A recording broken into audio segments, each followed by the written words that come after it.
An abbreviated version of the Trongate origin story, by David Connelly, creator of the Trongate framework.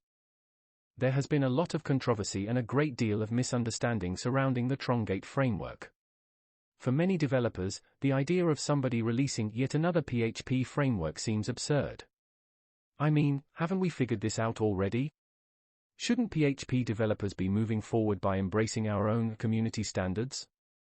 As a matter of fact, shouldn't we developers, more generally speaking, be spending our time learning about hot new technologies like Dino and Rust?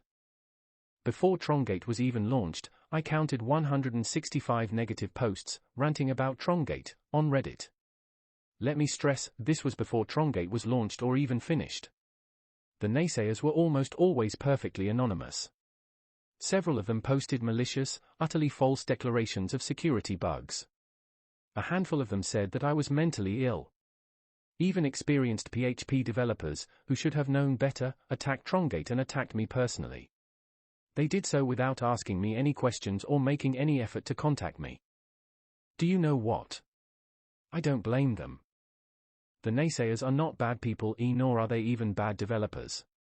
Unfortunately, however, some developers have a hard time coming to terms with the thought that everything they've been doing over the years, from a PHP perspective, is now being called into question.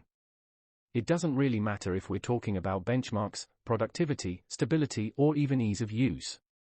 The metrics are measurable, and whatever the metric may be, Trongate wins. When I originally started building Trongate, I had no intention of making it available for the general public. Originally, it was a private project. As a matter of fact, it was just an experiment. From around 2015, like many developers, I had become increasingly unhappy with the direction that the PHP frameworks were going in. It seemed clear to me that most of the real innovation in web development was coming from the JavaScript community. As for PHP? Well, the language was doing great, however, the framework makers appeared to be out of ideas. Instead of innovating, they were dishing out rules and becoming increasingly authoritarian. So, I had a question that had been on my mind for a while. What if there was a PHP framework that did everything wrong? Doing everything wrong means saying no thanks to frequent rewrites and yes to the idea of having a framework that's designed to be V1 forever. Saying no thanks to the wide assortment of confusing rules set forth by Fitfig and other self-appointed governing bodies, but yes to the idea of coding in a way that just feels good. Saying no thanks to class loading systems like PSR for auto-loading and yes to loading classes using simple, pure PHP. Saying no thanks to third-party libraries and yes to the idea of a framework that could function without any third-party dependencies. Saying no thanks to tools like Packagist and Composer, and yes to the idea of building a newer, faster, more vibrant and more secure ecosystem. Saying no thanks to the idea of building things that PHP simply doesn't need, such as templating engines, and yes to using PHP the way that it was originally designed to be used. Throughout the build process, I had an extensive list of things that I banned myself from doing. Some of these ideas were simple and slightly stupid. For example, avoid leaving comments in the code. A few of the ideas were still equally outrageous, but a little bit more technical. For example, no vendor autoload and no command line interface. If I wrote down my list of self-imposed rules, then I wouldn't expect you to agree with all of the decisions I was making. I'm not even sure if I would agree with some of them. Once again, however, this was just a private experiment. Instead of building new features, I was much more interested in removing everything that was not essential. All of this was an attempt to discover what would happen if I actively but thoughtfully kept doing everything wrong. As a matter of fact, Trongate's original name was wrong. It was literally the wrong framework. I even gave it a ghastly pink logo that had spray paint writing against a black background. It looked awful. Hilariously awful. Then, I cobbled together a little web page for the framework. At the top of the web page, I had embedded a YouTube video that auto-played the Depeche Mode song, Wrong. So, to anyone who says that Trongate is not following standards and doing everything wrong, then please let it be known, I couldn't agree more. I always knew that by doing everything wrong, I'd end up with a framework that was much easier to learn and use. However, what I didn't expect was the degree to which my Renegade framework would end up demolishing the other PHP frameworks, in terms of benchmarks. By the time I had finished building Trongate, I was no longer wondering what would happen if I did everything wrong. Instead, I had a new question. Where did I go right? If you're wondering how Trongate went from being a private project to an open-source framework, I can confirm that this happened out of necessity. My original plan was to use Trongate for my own private projects and perhaps for a client or two. At that time, I only had one client. It was the car leasing company, First Vehicle Leasing. I had previously built a back-end system for them that used Codenator. However, now that I had moved on and had embraced the idea of switching to the wrong framework, I was eager to tell my client the good news. I remember having a meeting with Andy Bell, the manager of FVL. At that time, I was extremely excited about formally introducing him to my new framework that was faster and more stable than anything else that I could find.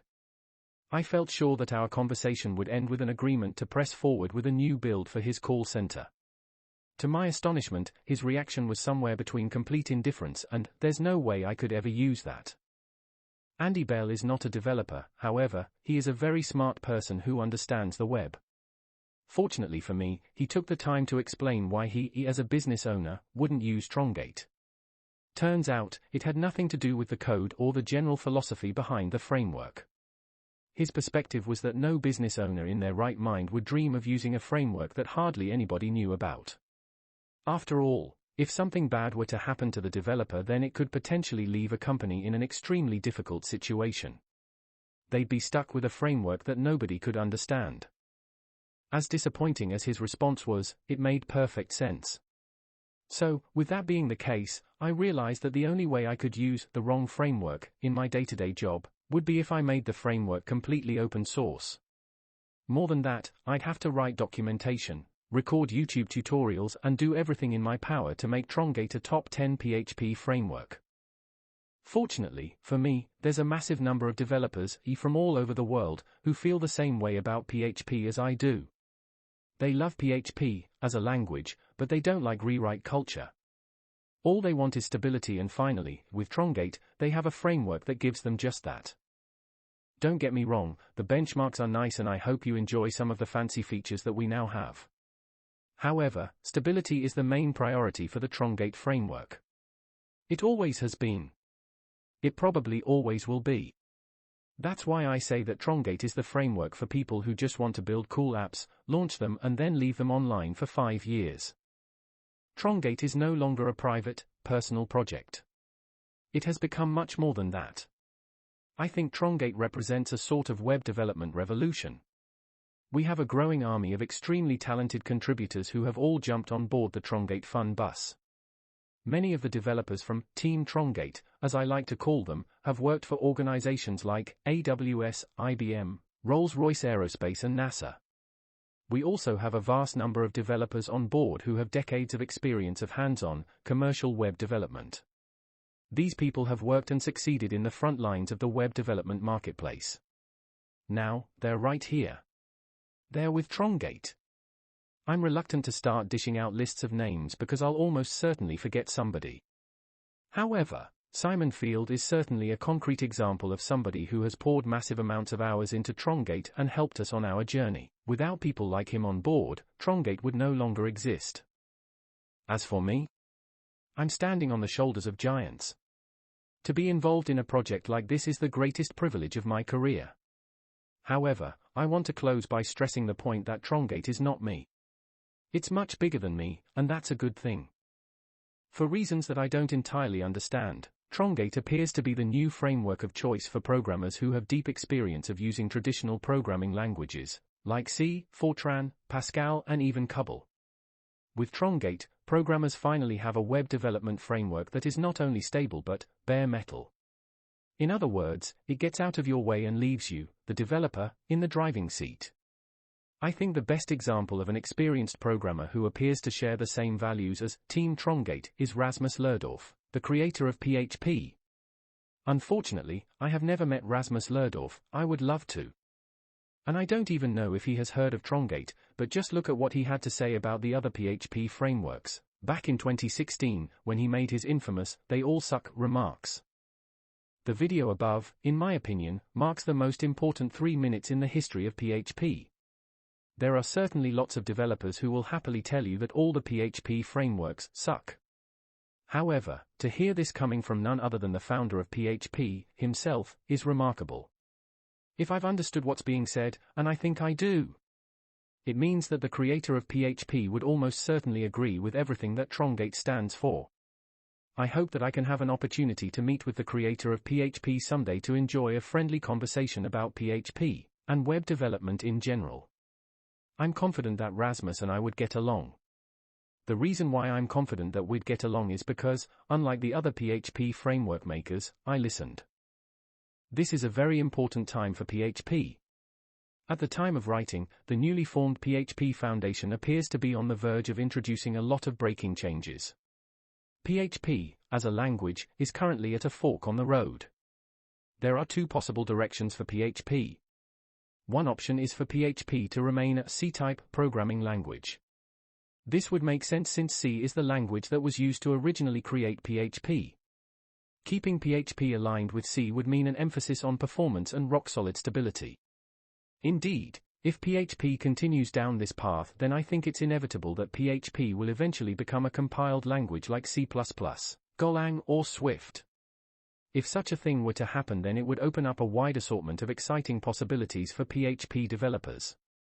That's because if PHP ever did become a compiled language, then it's easy to visualize a world where PHP could be used to build, not just websites, but also desktop apps, iPhone apps, Android apps, and more. Furthermore, this pathway would give the PHP community an opportunity to solve some of the legitimate criticisms that have been made regarding the PHP language. We could have things like multi-core processing. We could eventually have a situation where you could build pretty much anything that happened to contain a modern processor. The possibilities are endless, and it's a very exciting future indeed if PHP goes down that road. The other pathway would be for PHP to become more comparable to something like NodeJS. This would mean frequent reversioning, a complete lack of stability, management by committee, and an abundance of security nightmares, like those experienced by users of NPM.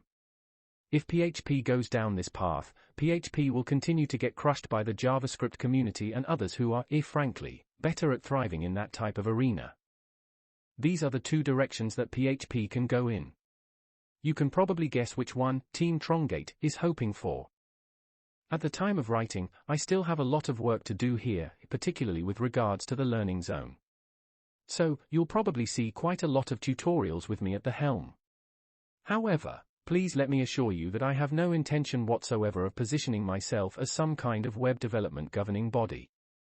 I'm not interested in where you put your curly brackets, and I think I can safely say that everybody involved with Trongate feels that way. So, please do keep the focus away from me. Trongate has arrived, and together we shall make PHP great again. Happy coding. DC.